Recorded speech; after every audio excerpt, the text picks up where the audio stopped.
Buenas tardes amigos. Bueno, vamos a grabar otro vídeo tutorial con ustedes.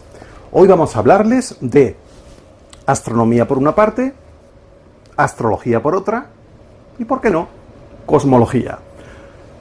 Vamos a ver cómo planteamos este asunto. Todo el mundo conoce su horóscopo. Todo el mundo sabe de qué signo del zodiaco es. Aunque usted no crea en horóscopos ni en la astrología, usted sabe que es Aries, usted sabe que es Piscis, Tauro, Escorpio, Libra, lo que sea. ¿Y si yo le dijera que no? Yo nací un 26 de marzo, no digo el año, pero se supone que soy Aries. ¿Y si no fuera Aries? ¿Y si en verdad el Sol apuntara a otra constelación el día 26 de marzo, aunque me digan que soy Aries? ¿Y si usted no es Piscis, ni Libra, ni Leo, ni Escorpio? ¿Y si pertenece a una nueva constelación, a un nuevo signo del zodiaco llamado Ofiuco? ¿Qué? ¿Ofiuco? Pasen y vean el vídeo y, bueno, son 29 segundos nada más y volvemos. Adelante.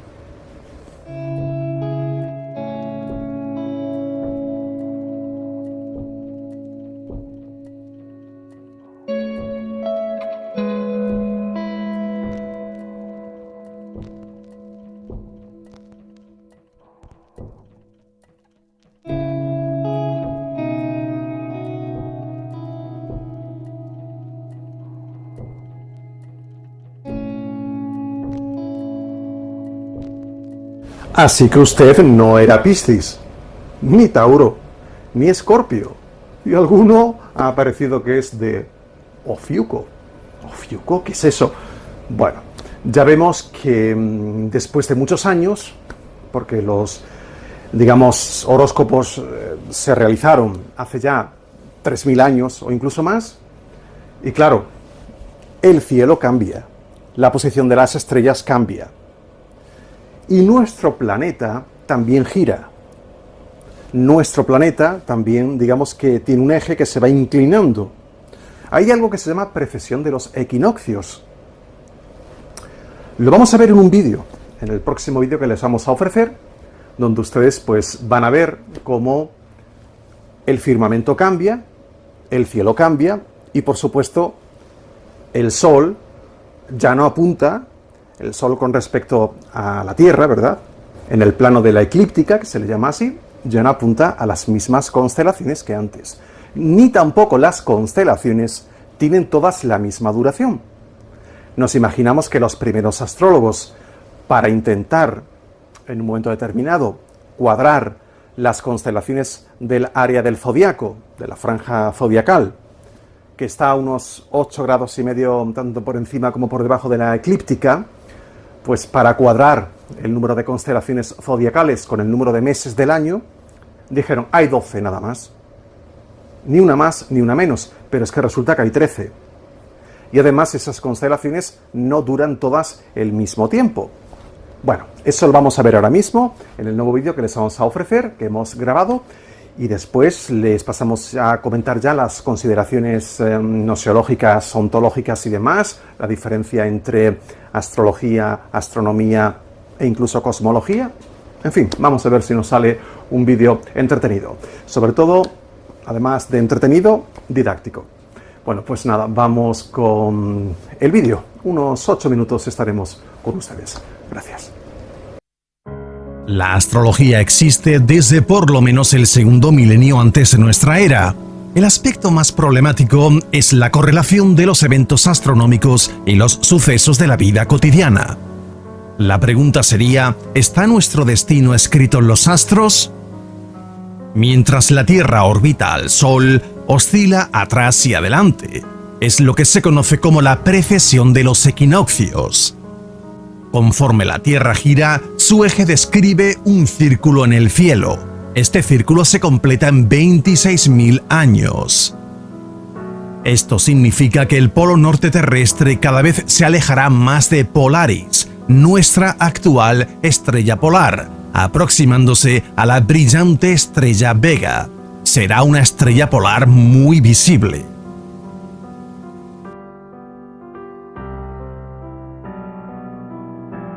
Dentro de 26.000 años, el eje de la Tierra del Polo Norte completará el círculo y volverá a apuntar a donde lo hace hoy. Entonces, Polaris volverá a ser nuestra estrella polar. Con las constelaciones pasaría algo parecido. Las estrellas cercanas a Polaris permanecen aparentemente fijas en el cielo. Son las llamadas estrellas circumpolares. Las podemos observar durante todo el año. Cuanto más al sur, más constelaciones aparecen al anochecer y se ponen al amanecer. No todas las estrellas tienen el mismo tamaño, densidad y brillantez. Muchas tienen un brillo constante, pero las estrellas variables centellean y se atenúan. Esto se debe a que las nubes de polvo y gas en torno a esas estrellas están llenas de materia opaca a la luz.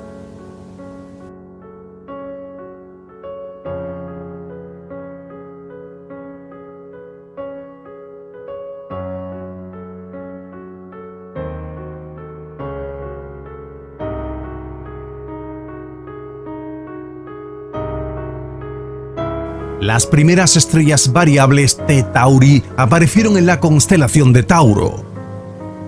Tauro posee 98 estrellas visibles. Aldebarán, una estrella gigante roja, es el oro del toro inyectado en sangre. Tauro es una de las constelaciones del zodiaco que están cerca del plano de la eclíptica por donde transcurren el Sol, la Luna y los planetas. Es donde se producen los eclipses, de ahí su nombre. Es también el camino que la Tierra recorre en su giro al Sol. La franja zodiacal está a unos 8,5 grados tanto por debajo como por encima de la eclíptica. Todas las constelaciones que vemos dentro de esa zona se llaman constelaciones del zodiaco. Desde la Tierra parece que es el Sol el que se mueve bajo las constelaciones zodiacales que permanecen fijas en el cielo, también de forma aparente. Durante la noche, la parte opuesta de nuestro cielo está iluminada por el Sol. Los astrólogos relacionaron las 12 constelaciones zodiacales con el mes en el que el Sol pasa por ellas. Por ejemplo, en junio el Sol pasa por Cáncer y en julio atraviesa Leo. El Sol tarda 7 días en pasar por Escorpio, la constelación más pequeña, y 44 días en pasar por Virgo, la más grande. Pero las constelaciones son solo aparentes, fenoménicas. Veamos, por ejemplo, el caso de Orión, el cazador. Desde la Tierra la vemos así. Pero si nos vamos a otro lugar del universo, la perspectiva cambia totalmente y la figura del cazador desaparece por completo.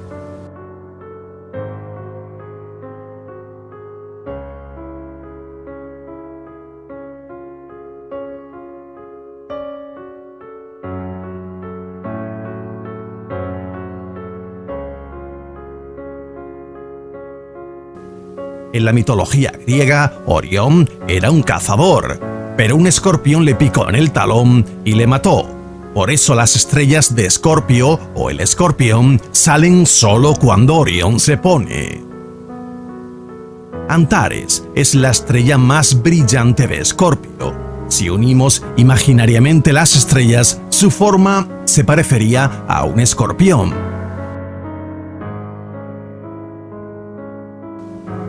Menos convincente, porque no se parece casi en nada, es el poderoso Hércules.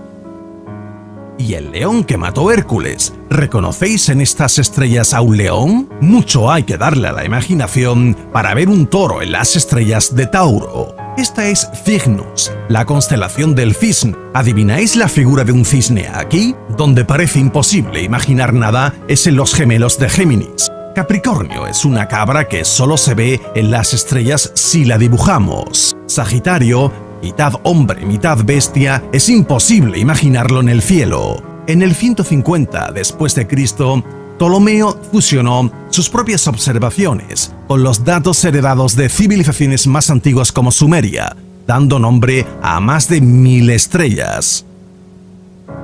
De todas las constelaciones que hay en el cielo, sabemos que las del zodiaco son 12, pero en realidad hay 13. Esto les sorprenderá a muchos seguidores de la astrología que solo manejan 12 signos del zodiaco.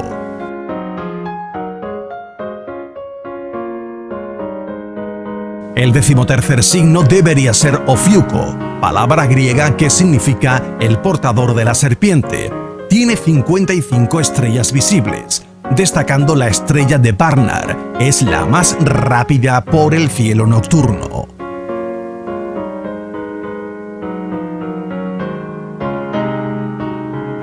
Ofiuco está ubicada entre Escorpio y Sagitario y es mucho más grande que ellas. Pero ¿por qué nos incluyó como signo del zodiaco? Es la pregunta que podíamos plantear.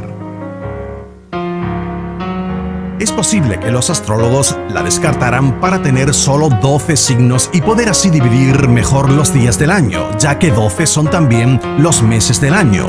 O es posible que la precesión de los equinoccios echara al traste Ofiuco. Hay 88 constelaciones en total que cubren todo nuestro cielo nocturno y 13 de ellas son zodiacales. Pero hay otros pequeños cúmulos estrellas que forman figuras visibles, denominados asterismos. El carro mayor está formado por las estrellas más brillantes de la Osa Mayor. La Ursa u Osa Mayor tiene 71 estrellas visibles. El carro mayor se reconoce fácilmente en el cielo nocturno. Parece una carretilla. La segunda estrella de su mango, llamada Mizar, parece un solo punto de luz, pero si la observamos mejor vemos que son 5 estrellas brillantes.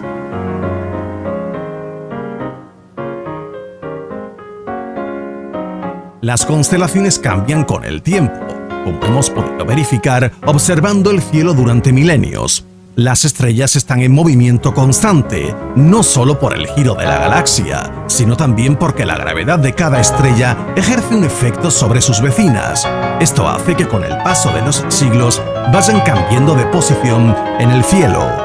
Dentro de, pongamos por caso, 500.000 años, las constelaciones actuales serán irreconocibles en el cielo. Ahora su utilidad consiste en que son zonas o áreas en el cielo que sirven para elaborar los mapas de las estrellas. También son una parte de nuestra historia porque muchas de estas constelaciones apuntan a personajes mitológicos inseparables de las civilizaciones precursoras de la nuestra. En ese sentido oblicuo, podemos afirmar que nuestro pasado está escrito en el cielo. Bueno, pues acabamos de ver el vídeo donde un poco pues les hemos explicado la precesión de los equinoccios, un poquito cómo comienza la astrología, en fin, cuestiones que tienen mucho que ver con esto, cómo las constelaciones son fenoménicas.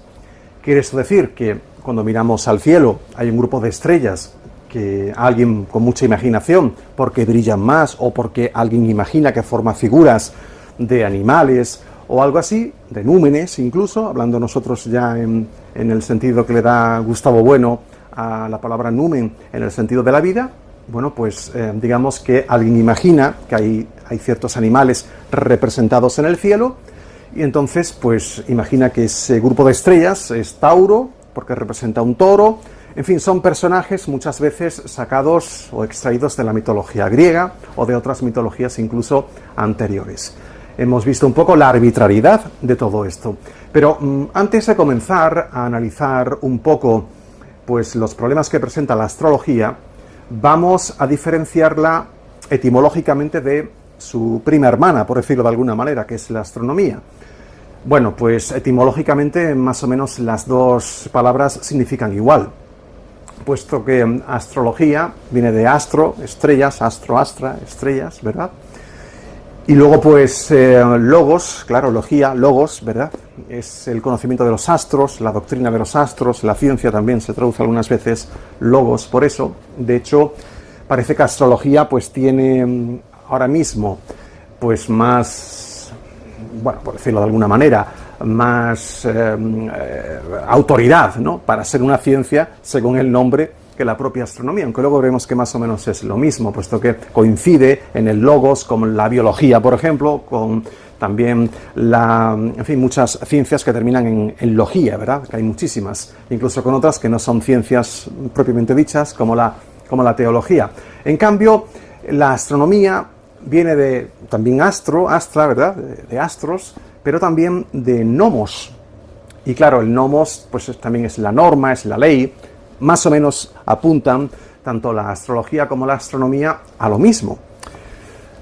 ¿Qué es lo que las diferencia? Bueno, durante muchos años todo se llamó astrología. La astronomía es posterior. Lo que pasa es que no hay un momento, digamos, que se produce una inflexión donde decimos, aquí están los astrónomos y aquí están los astrólogos.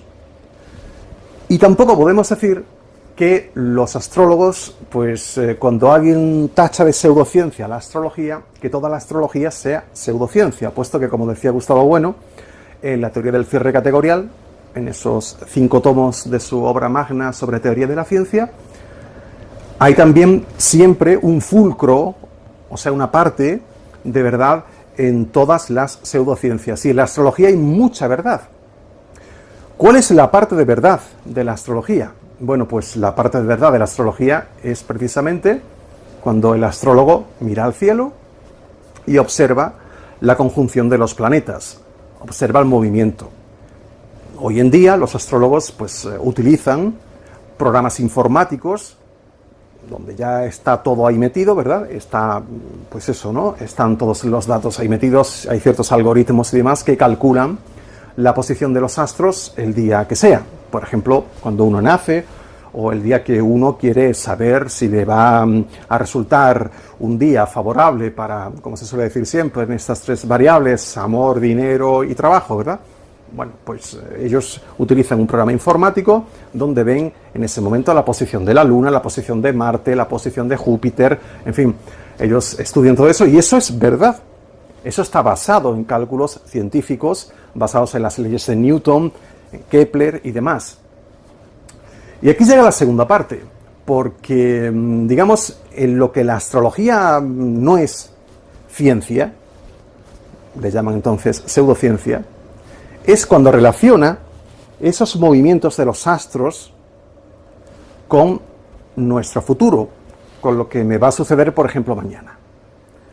Pero no solamente a mí, sino lo que le puede suceder, por ejemplo, porque la astrología ha sido incluso aplicada a la política, hasta la Segunda Guerra Mundial. El gobierno de Hitler, por ejemplo, tenía sus propios astrólogos.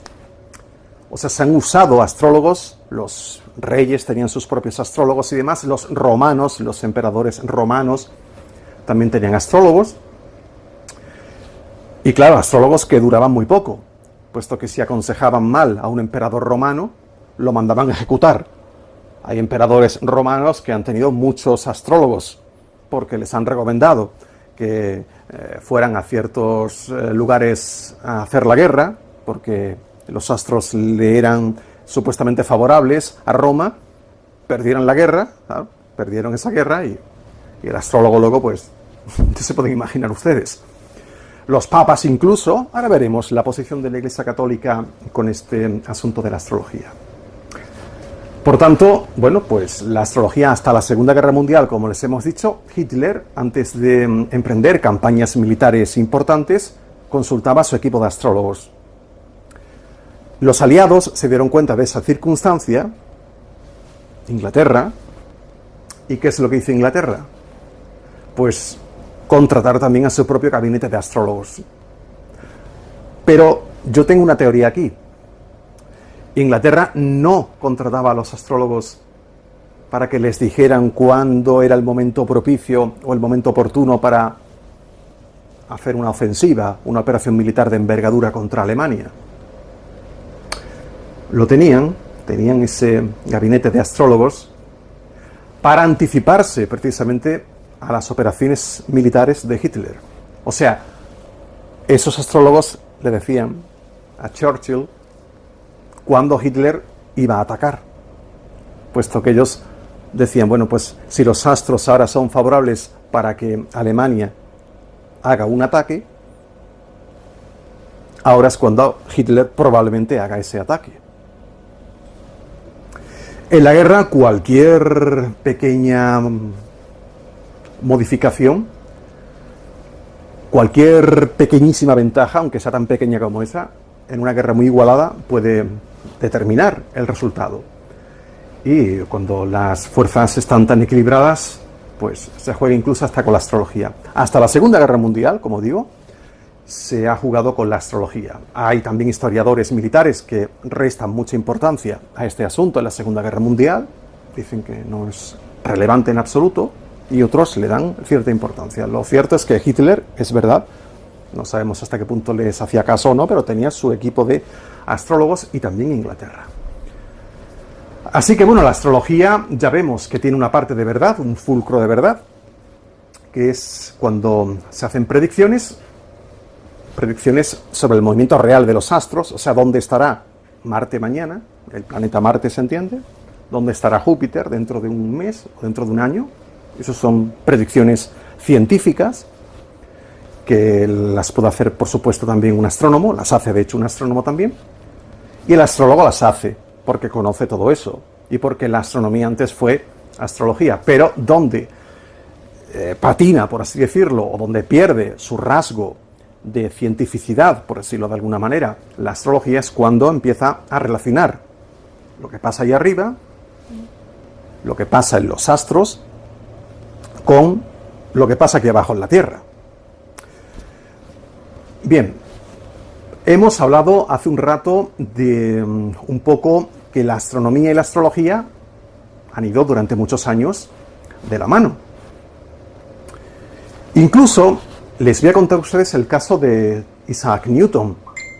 Para muchos, Isaac Newton ha sido uno de los mejores científicos de la historia. Hay quien dice que es incluso superior a Albert Einstein, que ha sido el gran físico de todos los tiempos. Bueno, está ahí entre los mejores, entre los 4 o 5 mejores, seguro. Kepler también es básico precisamente para un astrónomo. Eran grandes científicos y, sin embargo, hacían también cartas astrales. Elaboraban eso que coloquialmente se llama horóscopos. Y eran grandes científicos. ¿Cómo entendemos esto? Bueno, pues yo diferenciaría al sujeto operatorio de lo que realmente opera, de lo que realmente hace, de lo que objetivamente está haciendo. Cuando Newton elabora sus Principia Mathematica, pues entonces Newton está ejerciendo de científico. Pero cuando Newton se dedicaba en sus ratos libres para sacar un poquito de más dinero a elaborar cartas astrales, no estaba elaborando un trabajo propio de científico. Eso era otra cosa. Cualquiera puede en sus ratos libres o lo que sea, pues hacer muchas cosas. Y bueno, pues eso para él era pues una manera de ganarse el dinero, en una época suponemos que bastante complicada, y para Kepler exactamente igual. Así que eso tampoco, digamos que tiene que decantar la balanza al lado de la astrología, ni de la astronomía, ni nada. Simplemente, pues bueno, valoremos como científico lo que realmente hacían esos científicos en el campo categorial en el que estaban inmersos, y lo otro, pues son cosas, digamos, que salen ya de ese campo categorial. Hemos hablado también de la Iglesia Católica y de su relación con la astrología. Digamos que la Iglesia Católica ha tolerado en diversos momentos la astrología, porque si no lo hubiera tolerado, desde luego, no hubiera llegado con tanta potencia, con tanta fuerza a nuestros tiempos, pero también se ha protegido contra ella. Digamos que hay una máxima en latín que era astra inclinant non necessitant, o sea, los astros inclinan, pero no determinan, porque el que determina es el Altísimo, es Dios. Así que la Iglesia Católica se ha movido siempre con cierta prudencia, ¿verdad?, en relación a la astrología. Y bueno, últimamente incluso, según el Catecismo de la Iglesia Católica, habla específicamente de la creencia en horóscopos. Dice que el buen católico no debe creer en ese tipo de cosas. No condena a nadie, pero bueno, dice que, bueno, que eso son cuestiones que todas las mancias, artes adivinatorias y todo esto, que la Iglesia Católica ahí no no prueba nada de eso, ¿no? Lo cual no significa que vaya a ir a usted la Santa Inquisición si decide creer en ese tipo de cosas. Ha habido momentos donde la Iglesia Católica, por ejemplo, ha habido bulas papales, como la de Sixto V, la de Urbano VIII, donde se prohibían diversas actividades relacionadas con la astrología, pero no todas.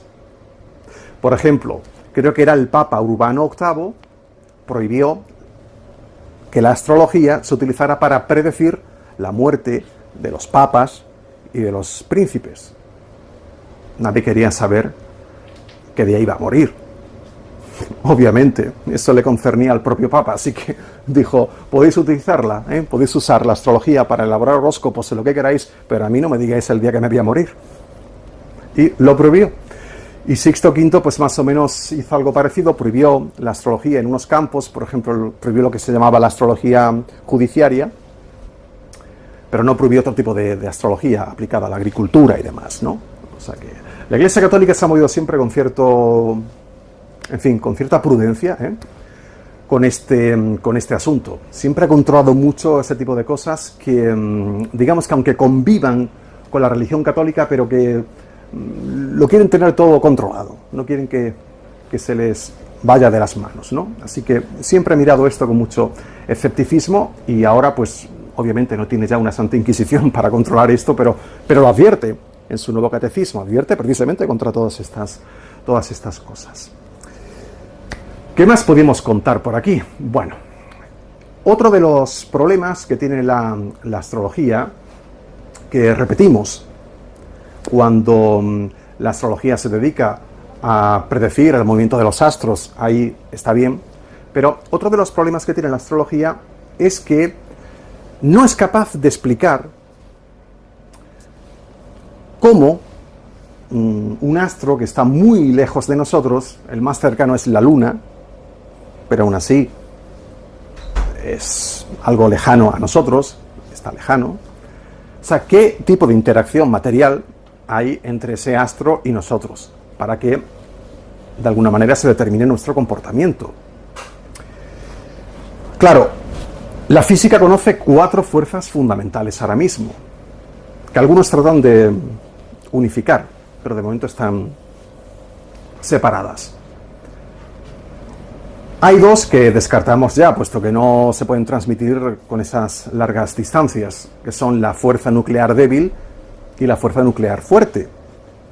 Nos quedan 2, entonces, que es la gravedad, la fuerza de la gravedad, y la otra es el electromagnetismo. Bueno, la fuerza de la gravedad es quizás la que más se hace sentir, pero nos encontramos aquí con que hay una ley física.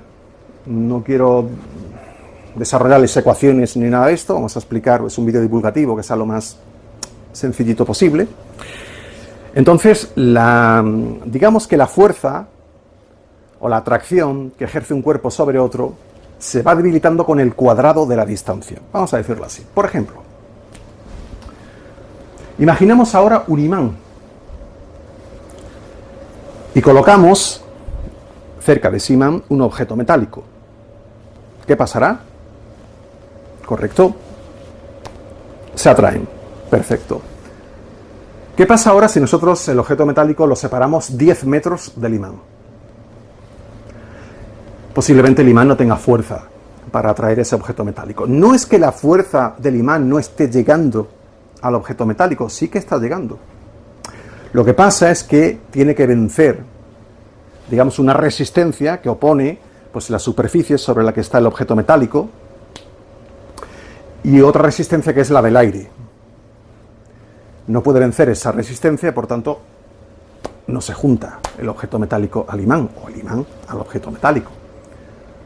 ¿Qué es eso del cuadrado de la distancia? Bueno, pues que si nosotros separamos 10 metros el objeto metálico del imán, la fuerza con la que el imán atrae a ese objeto metálico será ahora 10 elevado a 2, 10 al cuadrado. O sea, lo está atrayendo con 100 veces menos fuerza que si lo pusiéramos juntos. Eso con 10 metros nada más. imagínense ustedes que ahora ponemos el imán 100 metros separados del objeto, de los objetos metálicos. ¿Qué es lo que pasaría? Pues que tendríamos que elevar 100 al cuadrado. ¿Cuántos serían? 10.000. O sea, 10.000 veces menos fuerza ejercería ese imán sobre ese objeto que estaría separado 100 metros, ¿verdad?, del imán. Las distancias en el cosmos son enormes, como todo el mundo comprende. Y claro, con esas distancias tan grandes, el cuadrado de la distancia, valga la redundancia, influye muchísimo. De tal manera que, por ejemplo, cuando una mujer está pariendo y el médico está extrayéndole a su hijo, la fuerza de la gravedad de la Luna, vamos a poner para, digamos, beneficio de los astrólogos, el cuerpo celeste más cercano a nosotros, la fuerza de la gravedad de la Luna, como les hemos dicho, que sí que ejerce influencia sobre la Tierra, eso es evidente, las mareas, por ejemplo. Es curioso lo de las mareas. La fuerza de la gravedad de la Luna, ¿en qué consiste? Bueno, imagínense ustedes dos imanes. La Tierra es un imán enorme y la Luna es otro imán, más pequeño, menos potente que la Tierra, pero es otro imán. Entonces, ¿qué pasa con los imanes? Que se tienden a atraer. Entonces, claro, la Luna tiende a atraer el agua del mar, la tiende a atraer, a succionar. Y el agua del mar se iría hacia la Luna, ¿verdad? Se iría volando si la Tierra no ejerciera también una fuerza de atracción sobre el agua. Entonces, en esa especie de vaivén, que si quiero tirar del agua y el otro que no, que te quedas aquí, pues se forman las olas, de una manera coloquial, así poco precisa de explicarlo, pero más o menos, para que ustedes vean cómo la Luna, como es un cuerpo masivo, es un satélite grande, comparado con un planeta mediano como la Tierra, pues ahí ven ustedes cómo la Luna tiene o ejerce cierta fuerza de atracción sobre la Tierra, y se nota aquí, en el clima de la Tierra se nota mucho, pero la fuerza gravitatoria que ejerce el médico cuando está sacando al bebé es como 2 millones de veces mayor por el cuadrado de la distancia, porque está encima del bebé, claro. Es como 2 millones de veces mayor que la que ejerce la Luna sobre ese bebé. Los astrólogos entonces tendrían que poner también la figura del médico, de las enfermeras, de todos los que están por allí cerca, porque es que ejercen más fuerza gravitatoria, más influencia gravitatoria que la propia Luna, y no digamos si nos vamos ya al planeta Marte, que está mucho más lejos, y demás. La fuerza electromagnética es otra de las fuerzas, ya hemos descartado la de la gravedad por razones obvias. La fuerza electromagnética es otro problema también, porque, claro, la Luna es un cuerpo que no emite luz propia, salvo en los llamados fenómenos lunares transitorios, pero bueno, son fenómenos desechables. Esas pequeñas luces o destellos de luces que algunos astrónomos ven salir de la Luna, que no se sabe muy bien por qué se producen, pero son fenómenos muy, muy aislados, ¿no? Y muy débiles también, claro. Pero no es un cuerpo que emita radiaciones electromagnéticas hacia la Tierra. Solamente la luz del Sol reflejada, pero es una luz muy tenue, que ni siquiera encandila si la miramos, si miramos la Luna en una noche, digamos, estrellada, tampoco encandila la Luna para nada. Una bombilla muy cerca de nuestros ojos, digamos que nos encandilaría, nos llegaría con más fuerza que la Luna, aunque sea luna llena.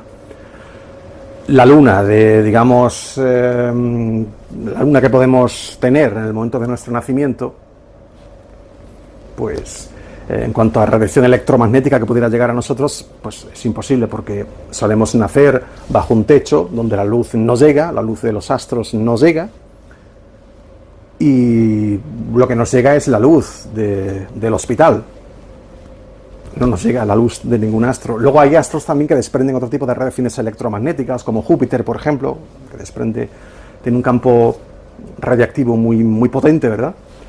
O el mismo Sol también. Pero afortunadamente, por ejemplo, el campo electromagnético de Júpiter pues está muy alejado de nosotros y no nos llega prácticamente. Afortunadamente, si no produciría mutaciones en nuestro ADN y sería catastrófico, a lo mejor ya ni estábamos aquí. O seríamos una especie mutante, sabe Dios. Luego descartamos también que la fuerza electromagnética esté causando esa relación, ¿verdad?, entre los astros y nuestro comportamiento, lo que vamos a hacer mañana o la suerte que vamos a tener mañana o pasado mañana. Otro problema de la astrología, y tenemos que ser muy breves ya porque nos estamos comiendo demasiado tiempo, otro problema de la astrología, además de que las constelaciones son arbitrarias, como hemos visto, y que dentro de 1.000.000 de años, cuando uno de nuestros descendientes, si es que estamos por aquí todavía, mire al firmamento, no verá ni una sola de las constelaciones que vemos ahora, ni una, porque las estrellas se están moviendo, claro. Ninguna se va a quedar ahí. Y entonces ya no habrá ni Tauro, ni Piscis, ni Escorpio, ni ninguna, ni la Osa Mayor. Todo estará deformado en el cielo y aparecerán otras formas que otros astrólogos, astrónomos o lo que sea, o poetas incluso, soñadores, pues relacionarán con lo que sea, con animales o con robots, con androides, sabe Dios lo que se le ocurrirá, lo que se le pasará por la imaginación a un ser humano dentro de 1.000.000 de años, si es que, como repito, pues estamos por aquí. ¿Por qué la astrología? Se puede preguntar uno. ¿Por qué la astrología? La astrología cumple una función social, y una función también psicológica. Se puede entender, aunque es la parte que más, en fin, donde más incómodo me encuentro, porque, en fin, la parte de la psicología y de la sociología y todo esto, ¿no? Pero bueno, vamos a intentar comentarlo muy sucintamente. El ser humano tiene siempre preocupaciones por el futuro. La vida suele ser dura en muchas ocasiones. Tenemos muchas veces depositada la esperanza, las ilusiones en cosas que no acaban de llegar a nuestra vida, en trabajos que no acaban de llegar, en amores que no acaban de llegar, o lo que fuera, o en ese problemilla de salud que tenemos que no acaba de resolverse, problemas a veces graves, y nos gusta tener una certeza de algo, agarrarnos, asirnos a una esperanza de algo, ¿no? Y entonces mucha gente, pues, consulta al astrólogo, consulta al horóscopo, lo que fuera, ¿no? Incluso a un echador de cartas o algo para intentar, en fin, asirse a algo en la vida, tener alguna pequeña esperanza, alguien que te dé un aliento, ¿no? Te diga, bueno, pues tranquilo que ahora el planeta Marte va a entrar en conjunción con la Luna, no sé qué, y entonces, pues, tu vida va a cambiar. Necesitamos que nos digan eso. Y muchas veces consultamos cartas astrales, horóscopos y todo eso, pues precisamente para esperar eso, ¿no? Con esa esperanza. Pero en el fondo, pues, yo creo que en el fondo sabemos que no es cierto. Les voy a plantear un caso que ustedes me van a decir, pues es verdad. Imagínese usted ahora que mañana su astrólogo le dice, no coja el coche, no viaje, porque veo aquí que hay muchas posibilidades de que tengas un accidente. No se te ocurre cogerlo. Y usted ve ahora que si no coge el coche mañana, se queda sin trabajo, porque tiene que ir al trabajo y no lo puede llevar nadie ni nada, y usted dice, pues, ¿qué hago? ¿Le hago caso al astrólogo o me quedo sin el trabajo? Usted dice, me monto en el coche, con miedo, pero me monto en el coche y voy al trabajo. En cambio, si sale un meteorólogo en televisión ahora y le dice a usted, mañana va a haber un huracán enorme, no se le ocurre a usted salir con el coche a ningún sitio. Usted sabe que cuando el meteorólogo le habla del huracán, el meteorólogo, que es un científico, va en serio. Y usted sabe que mañana no puede salir. Incluso en el trabajo, si el dueño de la empresa es también responsable, va a decir, mañana que no venga al trabajo nadie, la empresa cerrada mañana. Y todo el mundo que se resguarde como pueda, lo mejor, donde esté más seguro. En cambio, si un astrólogo dice, mañana usted tiene posibilidades de accidente o algo, usted coge el coche. Y en el trabajo a usted no le van a permitir que usted utilice como excusa, es que mi astrólogo me ha dicho que voy a tener un accidente hoy. En el fondo todos sabemos que no funciona. Se han intentado, en fin, hacer muchos experimentos para saber si la astrología funciona. Uno de los más famosos fue el del psicólogo Gauquelin, Gauquelin dejó una pequeña puerta abierta a la que se asieron muchos astrólogos. Gauquelin dijo, mira, falla la astrología en todos los casos, excepto en los deportistas de élite. Hizo una prueba con un grupo de deportistas de élite y parece que el planeta Marte tenía cierta influencia sobre esos deportistas, sobre el éxito de esos deportistas. Pero después, un grupo de 7 psicólogos franceses intentaron reproducir los resultados de Gauquelin. No fueron capaces de reproducirlos. Gauquelin entonces dijo, como estaba señalado por todo el mundo, usted es un farsante, usted tal. Bueno, Gauquelin tenía su prestigio, su reputación de científico dañada, y entonces dijo, pues voy a hacer otra prueba. La hizo con otro grupo de deportistas y no le volvió a salir más. Hay un químico que era astrólogo antes y que luego, digamos que ya abandonó la astrología cuando se dio cuenta de que no funcionaba, de que no era científica, que incluso supo dar con la solución. O sea, ¿por qué Gauquelin se equivoca en el grupo de los deportistas de élite? Y es que la astrología tenía tantísimo éxito que incluso había personas que falsificaban su certificado de nacimiento, ojo con el tema, para hacer coincidir el nacimiento de su hijo deportista con una fecha pues importante para hacer un campeón, para que nazca un deportista de éxito. Entonces, claro, ahí había ya un sesgo. Eso se hacía, pues claro, Gauquelin esto lo hizo en los años 50, en el año 55, si no me falla la memoria, pero luego eso ya no se permitió hacer. Y entonces Gauquelin ya se encontró con fechas de nacimiento, con partidas de nacimiento reales. Y ya el llamado efecto Marte, le llamaban así, efecto Marte por el planeta Marte, ya no volvió a funcionar más, ya no volvió a aparecer más. Se han hecho incluso estudios en revistas prestigiosas como Nature. Nada, no ha sido capaz nadie nunca de demostrar científicamente con experimentos a doble ciego, que es como se hacen esas verificaciones, nadie ha podido demostrar nada, ¿no? Hay personas que incluso dicen, bueno, pero si es que yo leo mi carta astral, mi horóscopo y demás, y oye, es que coincide mucho con mi carácter, con lo que yo soy. ¿Por qué pasa esto? Bueno, pues los psicólogos también han estudiado esto. Se llama efecto Forer.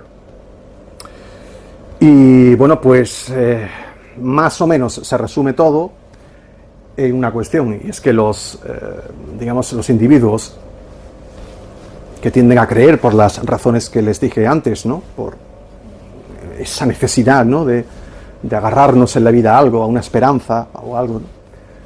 Ante las dificultades, pues esos individuos tienden, mediante el llamado efecto Forer, a ignorar lo que no encaja con su perfil y a darle mucha importancia a lo que sí encaja con su momento actual y demás. Además de que los astrólogos, los más astutos, suelen utilizar siempre descripciones muy genéricas que se adaptan a cualquiera de nosotros. Así no nos equivocamos nunca. Y eso se le llama un poco así, resumido mucho, el efecto Forer. Vamos a hablarles ahora un poquito del campo categorial de la astronomía.